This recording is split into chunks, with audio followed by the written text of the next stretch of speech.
Good morning and thank you for joining me on the center of it all. I'm Alicia Facer. The weather outside is a little dreary, a little rainy, cloudy, so we're in studio today, but we do have a fun and relaxing show starting with some yoga. Now, normally all you need in yoga is a mat and some peace and quiet, but Laura Van Velser is adding a little extra excitement to her studio. You've done yoga before, but have you tried sharing your mat with a furry friend? At Leela Yoga in downtown State College, you not only learn to relax, but you can do it with dogs. It's just a fun way of bringing some more love into a yoga class. In 2015, Laura Van Velser started Happy Dog Yoga as an extension to her yoga practice. 10% of proceeds from her regular yoga class get donated to Nittany Beagle Rescue, while 100% of proceeds from a Happy Dog Yoga class is donated. All the dogs are rescue animals from PAWS or Nittany Beagle Rescue. It's a way of bringing awareness to the thousands of dogs that are in this area, that need homes. Through her class donations and other fundraisers since she started, she has raised over $2,000 to help those animals in need. The money is used for moving the dogs into the area for proper care, spay and neutering, and food. So why yoga with dogs? There's just a beautiful energy. Dogs have this ability to be present in the moment that, whether you've left the house for 5 minutes or 5 weeks, they're going to greet you with a waggy tail either way. Animals are not always present, but when they are, it is a reminder to find joy in everything, like a dog tail in your face or an unexpected lick to your nose. That's the main focus of this class. It's really focused on not just the physical aspects of yoga, the postures that people are really familiar with. It's also about how you interact with the world. But the class isn't about playing with dogs for an hour. Van Velser still says it's about finding focus and relaxation. I encourage people to respect the dogs. The dogs are not a prop or for our amusement. The dogs are there just to kind of exchange energy. Dogs are really good teachers because they are just that source of unconditional love. And unconditional love is something that these rescue animals need. But adopting is not the only way you can help. PAWS is always looking for volunteers and people to help walk the dogs. Nittany Beagle Rescue needs families to foster dogs and help take care of them while they search for their new home. Any dog is going to bring a lot of balance to a family. There's thousands of dogs out there looking for homes. Adopting saves lives, and I hope that Happy Dog Yoga can help ease some of the suffering of these homeless animals. Laura uses dogs from Nittany Beagle Rescue, who we are proud to work with for our Pet of the Show, but this week we go to our other local partner, Center County PAWS, for a friendly feline named Amara. Thanks, Alicia. I'm Chris Faust, Director of Development at Center County PAWS, and our PAWS Pet of the Week today is Amara. Amara arrived at PAWS about a month ago. We believe she had been abandoned. She was very, very thin and underweight, was severely dehydrated, and needed a lot of medical attention and love and care from our volunteers. Amara is now still a little bit thin, but is filled out. She loves other cats. Even though she is 12 years old, she is still very young at heart. She loves to cuddle. She loves to be petted. She would make a great companion for any family, especially those with children. She's a real sweetheart, and she is just very, very loving, and despite her ordeal and everything she's been through, all she wants is a forever family to love her. Amara was so sweet and friendly when we were there. If you think your family could be her next loving home, be sure to contact Center County PAWS. And if you want to try a Yoga with Animals class, Laura is doing a Yoga with Cats class with PAWS on June 18th. When we come back on the center of it all, we have a mini-thon with some big results.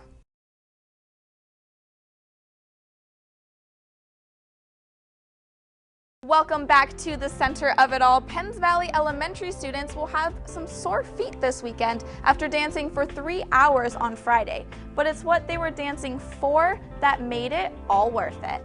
Most kids spend their birthday money on things for themselves, but 2 students at Penns Valley Elementary decided to donate it to Dance for a Better Cause. The kids with cancer really needed it, so we decided to give it to them because we want kids to not have cancer. We used $20 out of our 30, and we came and we just gave it so that we could dance here at Minithon. Minithon raised money to benefit the Penn State Hershey Hospital fighting childhood cancer. The idea came from Penn State's Thon, an event that has hours of dancing, thousands of people, and raises millions of dollars for 4 Diamonds. Teachers at Penns Valley Elementary started academic clubs that taught kids things that may not have been covered in regular curriculum, things like community service. So with a goal of $1,500, event planning started around Thanksgiving, but the teachers weren't in charge, the kids were. We're trying to empower the kids and show them that every little action that they do really does matter. It's more important for them to see themselves tonight being successful in this realm and being able to show themselves that they can do something, as opposed to watching us do it. Danielle Yoder, principal at Penns Valley Elementary, says that putting the kids in charge helps them see that they can make a difference. I think it's teaching from a young age that we can give back. A lot of times we ask for donations for our school, but our children now have an opportunity to show that they've raised money for a cause. The Thon had kids dancing and playing games for 3 hours. Each dancer had to raise $20 to dance. Other donations came from parents, fundraising, and a coin drive. Them having this push to raise money for a better cause, to bring it all together themselves and to design it themselves, gives them the leadership they need and then the will to go, I can do this later in the future, no doubt. Mallory Yoder, a high school volunteer, thinks that events like this is something that not only brings elementary students together, but an entire community as well. We can raise money for a better cause by coming together instead of just putting jars out to collect money. And raise money they did. They not only met their goal of $1,500, they doubled it, raising $4,267 for the 4 Diamonds Fund. It is just an overwhelming, incredible feeling to know that this is what's come together from a small idea that they have learned about and grown together on. But the event wasn't only about raising money. It was a way for the kids to see that no matter what their age may be, they can still make a difference. I guess I'm just hoping that the kids take away that they're very powerful, even as young as they are, that they can change the way things are going. If they don't like something that's happening, that they can change it. It's amazing. There's so many kids that I didn't know were coming, and they're all so excited to be here and raise money and have fun doing it. The kids didn't know how much money they raised till the end of the night, and they were shocked when they found out how much they were able to donate to the 4 Diamonds Fund. When we come back, we head out to Kitchen Encounters for a sweet treat. Welcome back to the center of it all. Are you tired of making the same old birthday cake? Well, now's the time to try something new. Mel is baking up a coffee cake that is sure to have you addicted.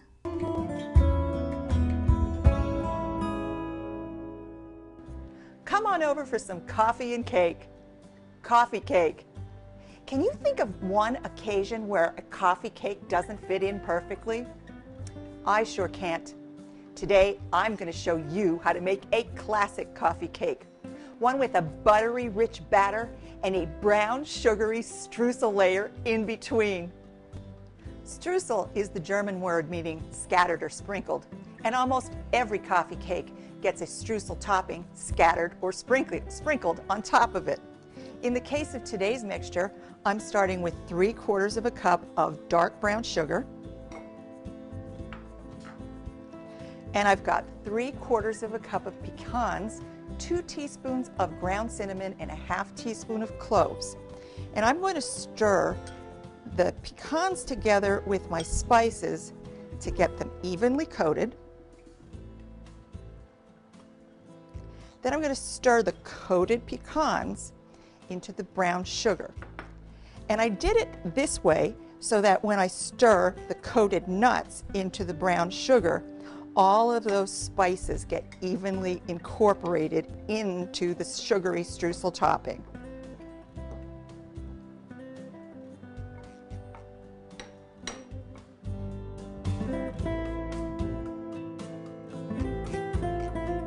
Classic coffee cake batter is rich with butter and eggs and usually contains baking powder and/or brown sugar too.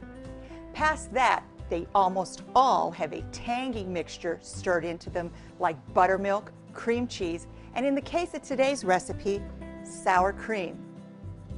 I've got 1.5 cups and I've got 3 cups of flour with 1.5 teaspoons each of baking powder and baking soda.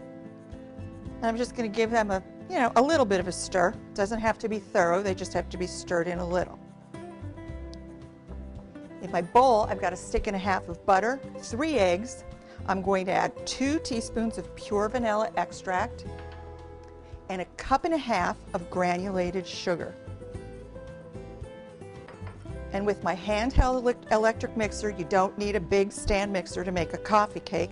I'm just going to cream together these ingredients for about a full minute.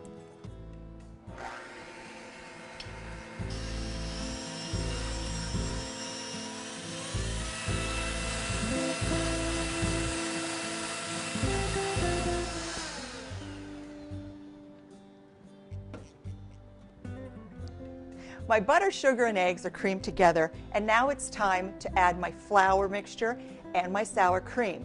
And I'm going to do that alternately in 3 increments each of about 1/3 each. So I'm going to start with about 1/3 of the flour. I'm going to mix this on low speed, and as we work, you'll see how I add everything 1/3, 1/3, 1/3, and 1/3.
I'm putting in the last of the sour cream,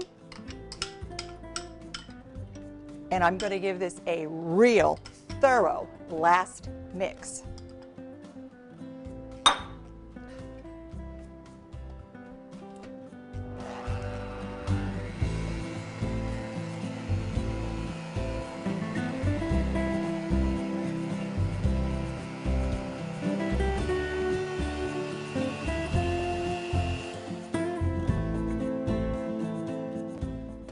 Our batter's done, and now it's time to layer our ingredients in the pan. I'm using a vintage 10-inch tube pan, an angel food type pan. Feel free to use a 12-cup bundt pan if you like the shape of a bundt pan better. What I'm going to start is layering about 2 cups of batter into the bottom of the pan.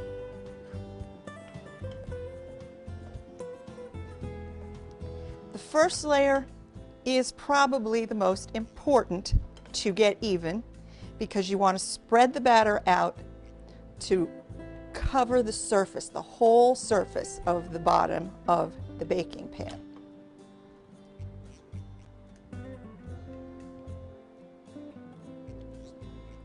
That's great. I hope the camera can get a good see in there. Now I'm going to take about 1/2 cup of my streusel topping, and just by shaking and turning the pan, I'm going to sprinkle 1/2 cup of my streusel in there.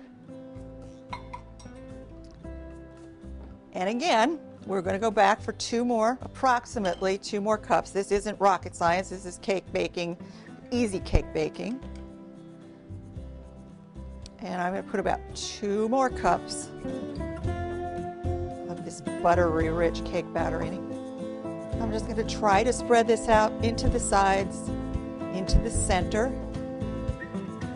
This is one of the prettiest coffee cakes you're ever going to make. if I do say so myself.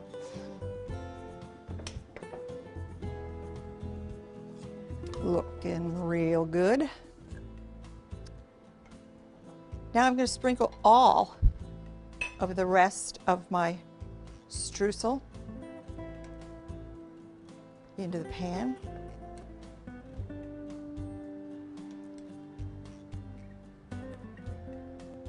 And last but not least, I'm going to give this a couple of really good shakes to even everything out. This is going into a 350-degree oven for 50 to 55 minutes.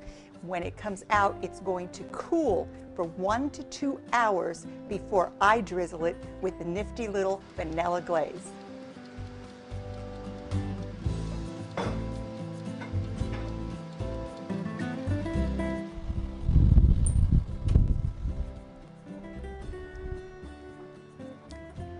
The cake's in the oven, and while I wait, I'm going to show you how to make my glaze, which is really easy. I've got a 1.5 cups of powdered sugar, and I've stirred 4 tablespoons of milk with a tablespoon of vanilla extract together. And I'm going to add not quite all of this yet until we see how drizzly it actually gets. I usually withhold about a tablespoon. Just stir this together.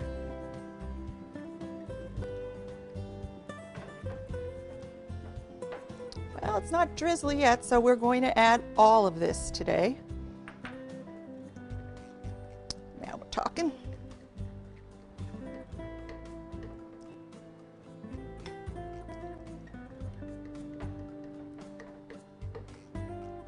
Now you could still see a couple of little, it's real drizzly, and you can still see a couple of little lumps in this. And the reason I make it the second I put the cake in the oven is because I'm just going to set this aside, and in the course of the next 20 or 30 minutes, all of those little lumps are going to completely disappear. Thanks to some post-war ad campaigns by the American Coffee Bureau, by the 1950s, America was a country of coffee drinkers. In the workplace, the 15-minute coffee break was born, and if you were a housewife, once you got your husband out the door and your kids off to school, you likely participated in a coffee klatsch, the German word for coffee chat. And we all know nothing goes better with a cup of coffee over gossip than a slice of coffee cake. For these and all of my recipes, just go to my website.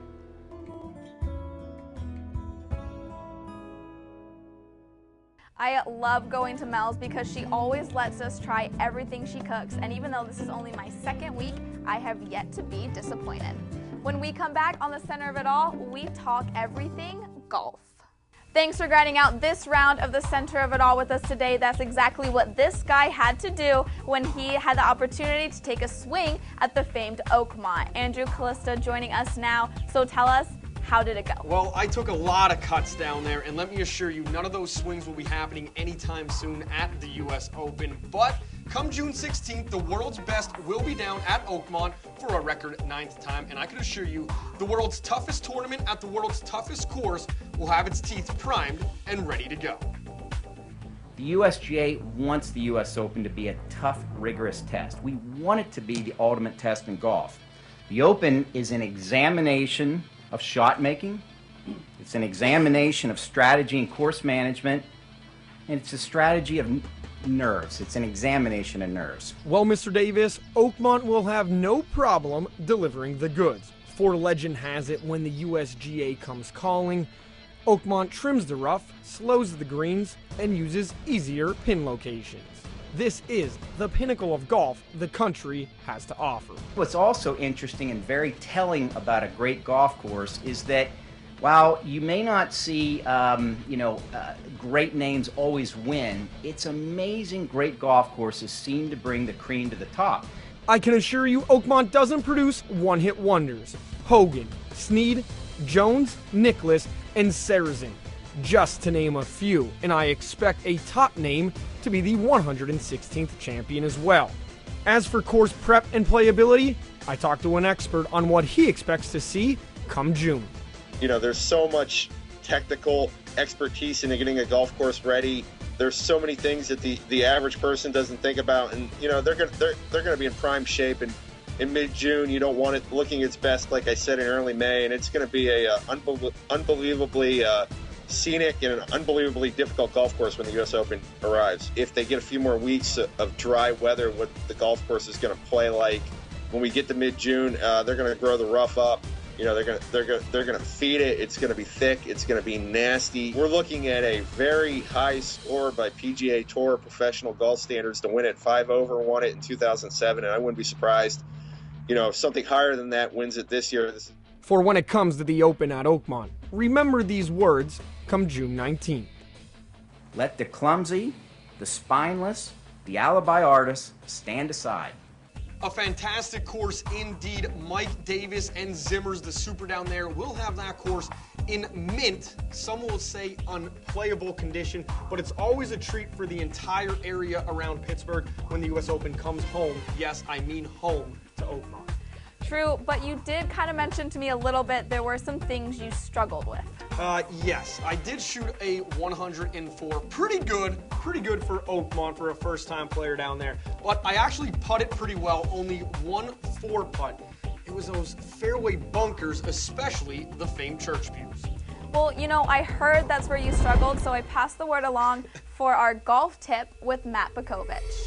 Hey Andrew, I heard you had a little trouble down at Oakmont hitting out of some of those pesky fairway bunkers. So I figured today we'd talk through a few tips on how to get your ball from this bunker out onto the green. The first thing and most important thing we want to talk about when we hit out of fairway bunkers is not to get greedy. And what I mean by that is make sure that you're using a club that can get you over the lip and onto the fairway or onto the green. I'm sitting right now at about 140 yards. It's a good 7-iron distance for me. It's going to get me from the bunker onto the green. The second thing we want to talk about is how far we want to dig our feet into the sand. Most of the time when we're talking about bunkers on the side of the greens, we want to dig our feet down deep. But for these types of shots, we just want to place our feet very lightly on top of the sand with a very light grip. We don't want to dig our feet down too far. The next thing we want to talk about is how we swing and how we approach the golf ball. Most of the time when you're hitting golf shots, you want to come down very steep towards the ball. When it comes to hitting out of a fairway bunker, we actually want to come in a little bit more shallow. We want to use our hands, we want to cast the club forward towards the golf ball. This will keep our golf club from compressing the ball into the ground. It'll actually allow us to pick it clean out of the sand without a lot of damage and a lot of issues when the ball's flying out. The final thing we'll do is we'll put the ball in front of our stance.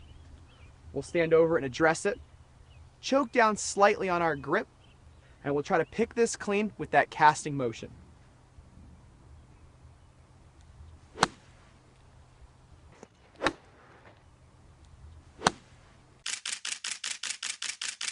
Finally, for any additional golf tips, listen to me every Friday at 9:70 a.m. on the Keystone Sports Beat. And if you have any additional golf questions, see your local PGA professional. All right, so far we've covered putting, we've covered bunkers. At this rate, I think I'm going to be ready to play in the U.S. Open. Whoa. Let's not get ahead of ourselves. I don't think anybody watching this program is ready to play in the U.S. Open. Baby steps, which for you should be no problem. Are you calling me short? Absolutely, I'm calling you short. Look at this. All right, well, until then, that wraps up this episode of The Center of It All. Thanks so much for watching. We'll see you next week.